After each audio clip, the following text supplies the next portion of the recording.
Sunatnya bagi orang yang hubungan intim, kedua mempelai suami dan istrinya tetap memakai satir penutup badannya dengan satu saub, satu kain, satu selimut.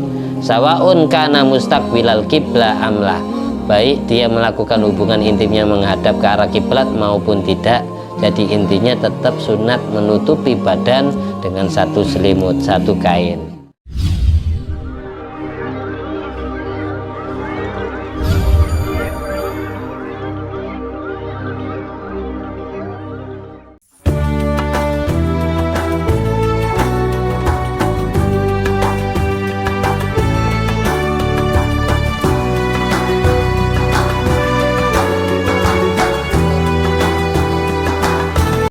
Assalamualaikum warahmatullahi wabarakatuh. Alhamdulillahirabbil alamin alladzi bi ni'mati tatimmus sholihat wa bi dzikri sulahai tatanazzalur rahmat wal barakat wassalatu wassalamu ala sayyidi sadat sayyidina maulana Muhammadin qutbil qadat wa ala alihi wa ashabi al anjumiz zahirat amma ba'du. Allahumma sholli ala ruhi sayyidina Muhammadin fil arwah wa ala jasadi fil ajsad wa ala qabri fil kubur wa ala alihi washabihi wasallim. Rabbi syrah li sadri wa yassir li amri wa hlul 'uqdatam min lisani yafqahu qawli. Rabbi zidni ilma warzuqni fahma. Allahumma iftah alaina futuhal arifin waj'alna khalisatan liwajhikal karim. Allahumma arzuqna fahman nabiyyin wa ilhamal malaikatil muqarrabin. Allahumma nawwir qulubana bi nuri hidayatika kama nawwaratal arda bi nuri syamsika. Allahumma inna na'udzubika min ilmin la yanfa'u qalbin la yakhsha wa amalin la yurfa' wa du'ain la yusma'. Rabbana anfa'na bima 'allamtana rabbi 'allimna alladhi yanfa'una rabbi faqihna wa faqih ahlana wa qarabati lana fi dinina. Allahumma sholli ala sayyidina Muhammadin wa ala ali sayyidina Muhammad madanil judi wal karam bail ilmi wal hilmi wal hikami wa barik wa sallim. Alhamdulillahirabbil alamin.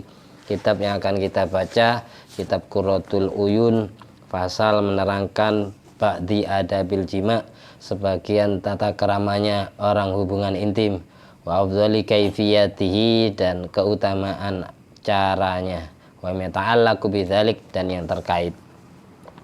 Semoga semua ilmu yang kita baca ini jadi ilmu yang bermanfaat dan barokah, berguna untuk diri kita sendiri, berguna untuk masyarakat yang hidup di sekitar kita, keluarga, sahabat-sahabat kita, dengan niat mendapatkan ridho Allah dan syafaat Nabi Muhammad SAW. Segala apa yang kita lakukan, apa yang kita ucapkan, apa yang kita perbuat selalu membahagiakan hati Nabi Muhammad SAW. Biniyatil ridho ilahi ta'ala wali syafaati Nabi Muhammad SAW.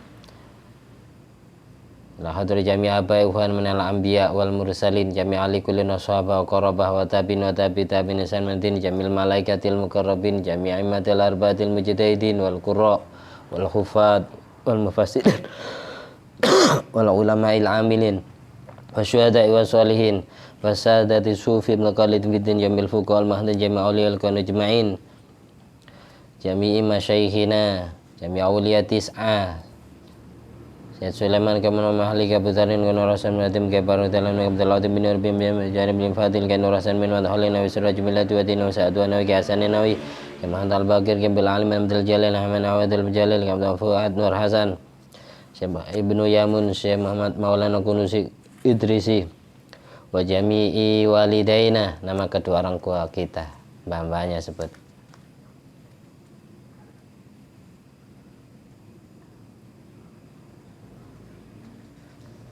Jami' abaina ummatina masyayikhina azwajina wa dzurriyyatina wa auladina wa talamidina wa ra'yatina wa asdiqaina wa qarabatina wa ikhwan fiddin wa ahlina wa damiyina min ummati Muhammadin sallallahu alaihi wasallam jamil muslimin muslimat wal mu'minuna wal mu'minat aina makan min masyariqil ardi ila magharibil ahya'i minhum wal amwat maghfir lahum warhamhum wa'fu anhum wa rafa' darajatin fil jannah wa alaina min barakati masarim anwari mu'lim nafatim karamatin fi dunya wal akhirah sya'ila lana wa lahumul fatihah. A'udzu billahi minasyaitonir rajim. Bismillahirrahmanirrahim. Alhamdulillahirabbil alamin arrahmanir rahim maliki yaumiddin iyyaka na'budu wa iyyaka nasta'in ihdinas siratal mustaqim siratal ladzina an'amta 'alaihim ghairil maghdubi 'alaihim waladdallin amin. Bismillahirrahmanirrahim. Faslun fi ba'di adabil jima' wa afdhali kaifiyati wa ma ta'allaqu bidzalika. Wahdhar minal jima'i fi thiyabi fa huwa minal jahli biyartiyabi bal kullu ma 'alaiha sahiyun za' wa kun mula'iban laha la tafza'. Wahdhar minal jima'i fi thiyabi. Takutlah kamu dari melakukan hubungan intim sambil memakai pakaian. Suami pakai pakaian, istri pakai pakaian. Hindari hal itu ketika melakukan hubungan intim. Fahuwa minal jahli bilal tiyabin. Karena melakukan hubungan intim dalam keadaan tidak telanjang itu merupakan kebodohan tanpa diragukan. Bal kullu ma 'alaiha sahiyun za'.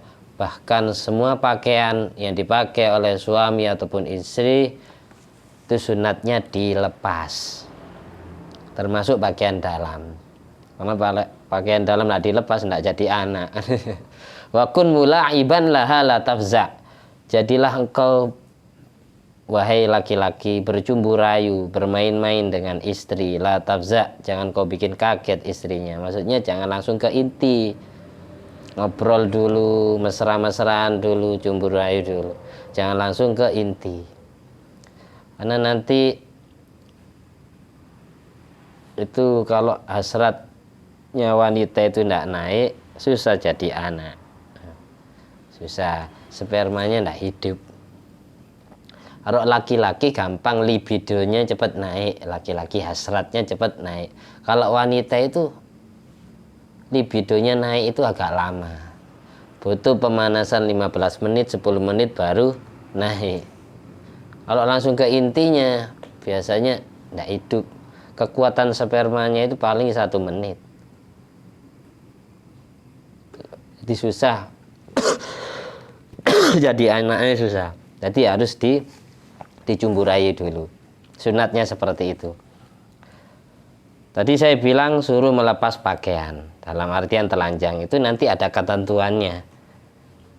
Di sini akhbaro Kiai Nadim rahimahullah ta'ala memberitahu kita anna min adabil jima, bahwa di antara etika dalam jima hubungan intim adalah alla yujami ar-rajulu zaujatahu wa hiya fi thiyabiyah.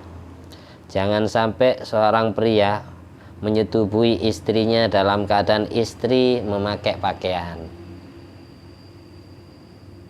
Jadi yang ditelanjangi cuma yang bawah, CD-nya saja yang dilepas, sementara roknya atau dasternya tidak dilepas. Itu makruh hukumnya. Yang benar itu bal hatta tanza'aha kullaha. Sunatnya si istri melepas semua pakaiannya. Wa tadkhulu ma'ahu fi lihafin wahidin. Ini yang jadi catatan. Suami istri melepas semua pakaiannya, tapi diingat, istri bersetubuh dengan suami dalam keadaan fi lihafin wahidin, diselimuti satu selimut yang sekiranya selimut satu ini menutupi suami dan menutupi istri. Jadi tetap hubungan intimnya telanjang, tapi dibungkus satu selimut. Paham? Jelas ya? Jelas maksud saya ini. Tetap sunatnya dibungkus satu selimut sebagaimana li'anna sunnata hiya at-tajrid minats thiyab wal firash.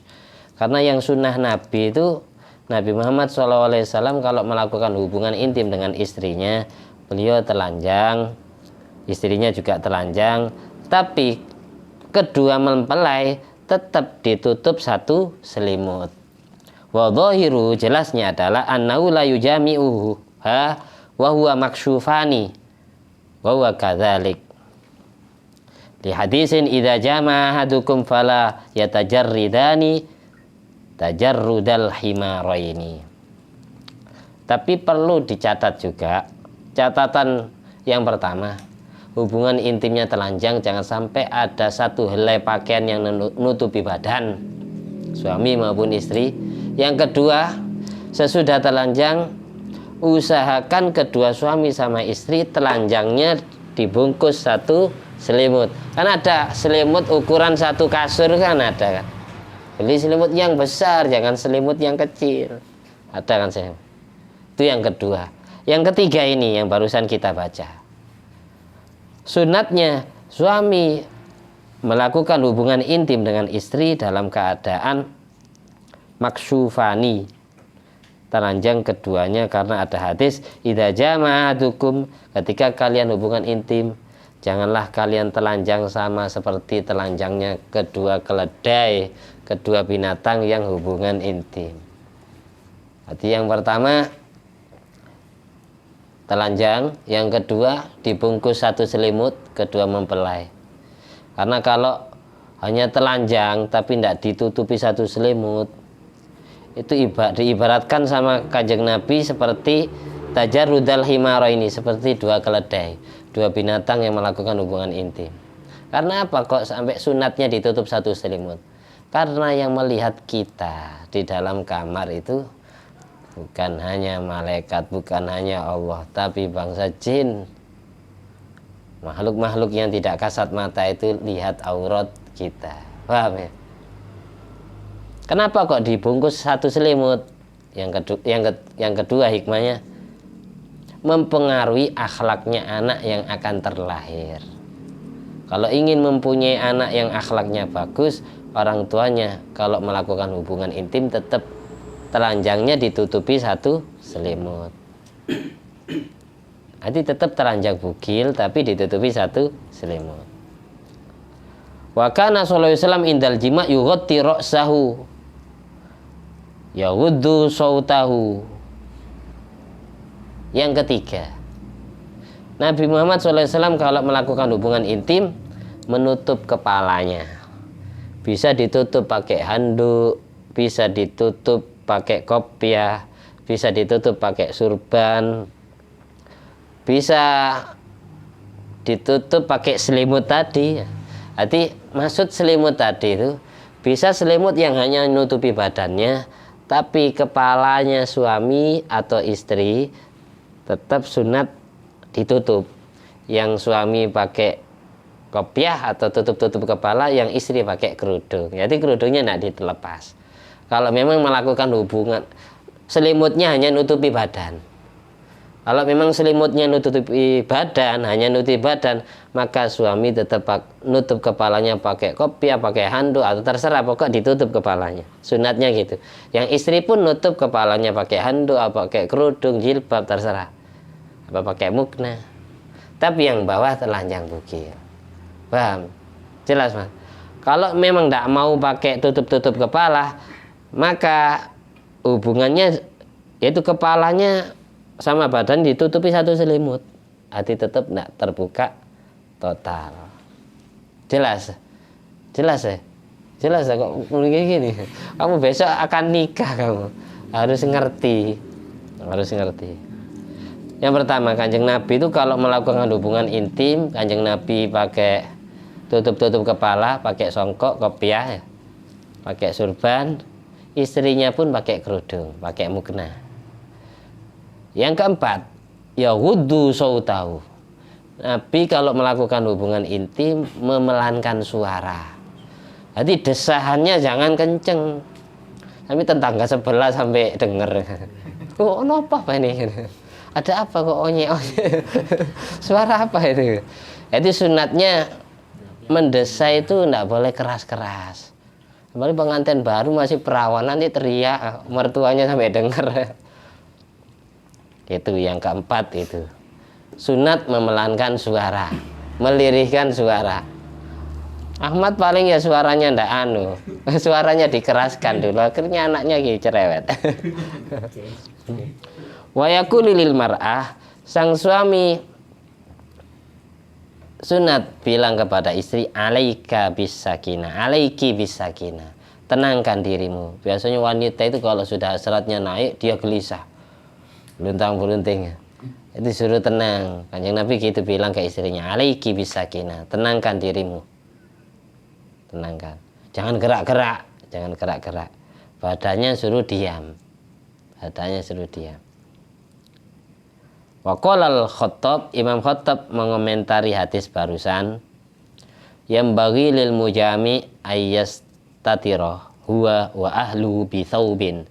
Jadi kesimpulannya, katanya Imam Khattab, sunatnya bagi orang yang hubungan intim, kedua mempelai suami dan istrinya tetap memakai satir penutup badannya dengan satu saub, satu kain, satu selimut. Sawaun kana mustaqbilal kiblah amlah, baik dia melakukan hubungan intimnya menghadap ke arah kiblat maupun tidak. Jadi intinya tetap sunat menutupi badan dengan satu selimut, satu kain. Qala fil madahil, beliau mengomentari dalam kitab Madahil, wayam bagi alangkah baiknya alla yujami'aha wa huma maksyufani.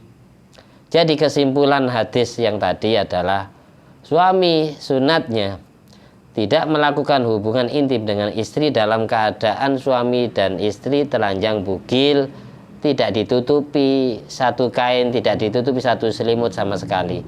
Bihaitsu la yakunu alaihima syai'un yasturuhuma. Dalam artian suami istri tidak memakai tutup-tutup yang nutupi badannya. Itu makruh hukumnya. Tetap sunat pakai satu selimut. Yang kedua sunat telanjang tapi ditutupi satu selimut. Jelas ini, saya ulang-ulang ini biar paham betul. Di anna Nabi sallallahu alaihi wasallam naha an dzalik, karena Nabi Muhammad sallallahu alaihi wasallam sangat melarang orang hubungan intim telanjang bugil, tidak ditutupi selimut sama sekali, tidak ditutupi satu kain sama sekali. Wa'abau, dan Nabi mencelah, mencaci maki orang yang melakukan hubungan intimnya demikian. Wa qala fihi, dan bahkan Nabi Muhammad SAW mengomentari orang yang melakukan hubungan intimnya telanjang bugil tanpa ditutupi satu helai kain sama sekali, kama yaf'alul uryani ayil himaro, ini itu sama seperti kedua binatang yang telanjang melakukan hubungan intim, yaitu kedua keledai. Dua keledai kalau melakukan hubungan intim kan telanjang bugil, tidak ditutupi sehelai kain sama sekali. Binatang semuanya kayak gitu, kucing kayak gitu, sapi, embek kayak gitu semua. Wa qad kana Siddiq radhiyallahu anhu yughatti ra'sahu idzaka hayaan minallahi ta'ala. Oleh karena itu, sesudah mendengarkan sabdanya Nabi Muhammad SAW, Sayyidina Abu Bakar As-Siddiq, mertuanya Rasulullah SAW, karena Siti Aisyah binti Abu Bakar As-Siddiq. Sayyidina Abu Bakar As-Siddiq itu kalau melakukan hubungan intim, semenjak beliau dengar dawuhnya Kanjeng Nabi, beliau setiap melakukan hubungan intimnya nutup kepala, pakai surban, pakai songkok, pakai kopiah, atau pakai yang lain, dengan alasan karena malu kepada Allah. Saya punya guru Al-Maghfurlah Yai Hasani Nawawi. Yai Hasani itu jangankan hubungan intimnya, ke kamar mandi pun beliau tidak pernah.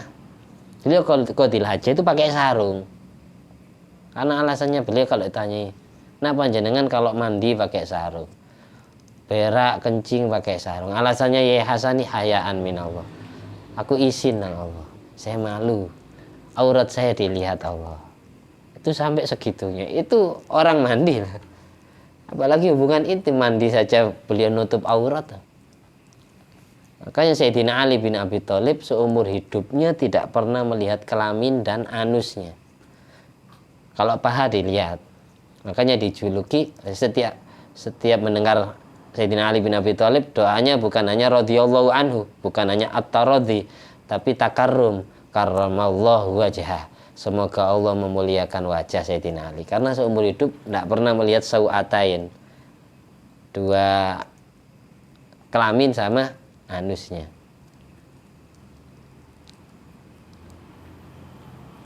Faidatani, dua faidah. Al-ula, faidah yang pertama, fitajrid minathiyab indan naum fawaid. Orang ketika tidur itu sunat lepas pakaian. Ada beberapa faedah yang berkenaan dengan melepas pakaian ketika hendak mau tidur. Ketika sampean mau tidur, sunatnya lepas pakaian. Apa faedahnya? Yang pertama, minha an-nafi rohatal badan min hararati harakatin nahar. Orang yang ketika tidurnya telanjang dada, lepas pakaian, itu dapat mengistirahatkan badan dari panasnya terik matahari di waktu siang, biar tidak terlalu sumuk, tidak terlalu ongkep, tidak terlalu panas, tidak terlalu gerah. Yang nomor 2, lepas pakaian ketika tidur. Faedahnya apa? Yang kedua, suhulatut taklib yaminan wa shimalan, biar badan ini mudah berbolak-balik ke arah kanan, ke arah kiri gampang. Kalau tidak pakai pakaian kan gampang, bolak-baliknya gampang. Orang hubungan intim apalagi, biar gampang geraknya. Yang ketiga faedah tidak pakai pakaian ketika hendak tidur, idkhulu surur alal ahli biziyadati tamattu. Suami melepas pakaiannya, istri melepas pakaiannya ketika hendak tidur. Faedahnya yang ketiga adalah memasukkan rasa bahagia ke hati suami atau ke hati istri dengan bertambahnya tamattu, cumbu rayu. Biasanya suami lihat istrinya nak pakai pakaian kan tambah gairah. Istri pun lihat suami nak pakai pakaian juga tambah hasrat. Menambahkan tamattu, ziyadatit tamattu. Itu faedahnya. Menambahkan sukaria, menambahkan hasrat. Yang keempat, faedahnya orang tidak pakai pakaian ketika hendak tidur, imtithalul amri, nuruti perintahnya syariat, nuruti perintahnya Nabi Muhammad SAW. Kalau sudah Nabi merintah, pasti Allah juga merintah. Li'anna Nabiya SAW naha an idha'atil mal, karena Nabi itu melarang kita menyia-nyiakan harta benda. Walasakka, tidak diragukan lagi, inna naum fi thawb ar-rafi yufsiduh. Orang yang tidurnya memakai pakaian, maka pakaian itu akan cepat rusak. Kalau pakaian itu cepat rusak berarti menyia-nyiakan harta benda. Nabi melarang mubadzirkan harta itu. Berarti kaosnya dilepas, pakaiannya dilepas, kukunya, kemejanya, itu sunatnya. Berarti melepas pakaian, kemeja sama kaos ketika mau tidur itu sunat hukumnya. Karena kalau pakaian dipakai dalam kondisi tidur gitu cepat rusak, cepat kumuh, cepat lesu ya, cepat kelihatan jelek. Yang kelima, faedah lepas pakaian ketika tidur, an-nadhafah, pakaian itu tetap bersih, tidak cepat kotor. Idil ghalib fi thawbin naum ayyakuna fil kumal wa ma fi ma'nahu. Karena ghalibnya, biasanya pakaian tidur itu tidak jauh dari kutu dan yang searti dengan kutu. Rata-rata pakaian yang sering dipakai tidur akan berkeringat. Kalau sudah pakaian itu penuh dengan keringat kita, maka banyak kutu yang diam di situ. Ketika dipakai oleh tuannya gatel, ini jadi penyakit kulit. Itu ada 5 faedah melepas pakaian ketika hendak tidur. Yang kedua, yang terakhir, faedah yang kedua, ini berkenaan dengan melipat pakaian. Ini terakhir, setelah ini kita tutup, tidak usah banyak-banyak, sepenting dapat ilmu. Qala ba'du ahlil ilmi, sebagian ulama mengatakan yusannu toyusiyab bilail, sunat ngelempit pakaian, sunat melipat pakaian di malam hari. Kalau ada pakaian belum dilempit di malam hari, sunatnya dilempit. Karena apa? Li'anna toyya yaruddu ilayya arwahaha. Karena melipat pakaian, ngelempit pakaian itu dapat mengembalikan jiwanya pakaian itu. Wa yusammillaha inda dzalik. Jangan lupa ketika ngelempit pakaian itu sunat berzikir kepada Allah, minimal bismillahirrahmanirrahim, a'udzubillahi minasyaitonirrajim. Sementing dizikiri. Jangan sampai pakaian itu tidak dizikiri ketika dilempit. Hanya semua orang yang kerjanya laundry itu harus paham ini hasilnya. Karena dia yang mencuci pakaian, karena dia yang ngelempit pakaian, karena dia yang menyetrika pakaian. Ketika nyetrika pakaian, ngelempit pakaian itu sunat berzikir kepada Allah. Apa tujuannya? Ini tujuannya. Fa illam yaf'al sara syaiton yalbasuha bil lail wa huwa yalbasuha bin nahar fatubla sari'an. Kenapa kita sunat ngelempit pakaian di malam hari? Dan sunat pula ketika ngelempit berzikir kepada Allah, Karena kalau hal itu tidak dilakukan, maka setan akan memakai pakaian tersebut di malam hari. Sedang pakaian itu akan dipakai oleh yang punya di siang hari.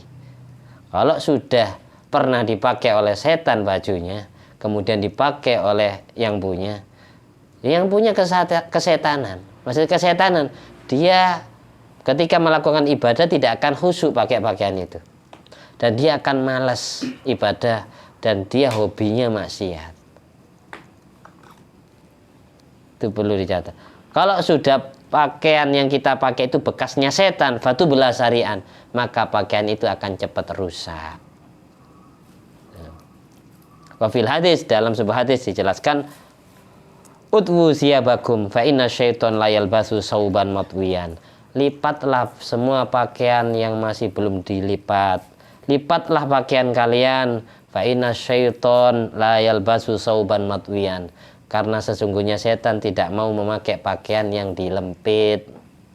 Lempitlah pakaian kalian, karena setan tidak mau memakai pakaian yang dilempit. Waroda aidon, juga ada hadis lain, utwu siyabakum tarji ilayya arwahuha. Lempitlah pakaian kalian biar jiwanya pakaian itu kembali. Maksudnya biar pakaian itu tidak cepat rusak. Au kama qol wa min adabil jima'i dan ma'asyara bi qoli wa kun mulaiban la tafza. Itu pertemuan yang berikutnya aja. Untuk selanjutnya. Tadi kesimpulannya, orang kalau pakaiannya tidak dilipat, tidak dilempit, itu biasanya pakai setan di malam hari. Kalau sudah bekasnya setan, maka orangnya pun gampang diganggu setan kalau memakai pakaian itu. Terus pakaian tersebut gampang rusak. Jadi ajarkan, kalau kita semisal pakaian kita dilondrikan, nak nyuci sendiri, itu habis ngambil ke laundryan, itu lepas lagi, lempitannya lepas dulu. Kamu lempit sendiri, setelah itu bismillahirrahmanirrahim sambil dipikir, biar nak dipakai setan. Takut orang yang laundry itu tidak zikir kepada Allah pada saat ngelempitnya. Itu mudah-mudahan apa yang saya sampaikan bermanfaat. Amin. Allahumma sholli ala sayyidina Muhammad wa ala ali sayyidina Muhammad. Alhamdulillah alladzi at'amani hadzal ilma wa razaqani min ghairi haulin minni wala quwwatin. Allahumma sholli ala sayyidina Muhammad wa ala ali sayyidina Muhammad bi fadli subhana rabbika rabbil izzati amma yasifun wa salamun alal mursalin walhamdulillahi rabbil alamin. Assalamualaikum warahmatullahi wabarakatuh. Waalaikumsalam warahmatullahi wabarakatuh.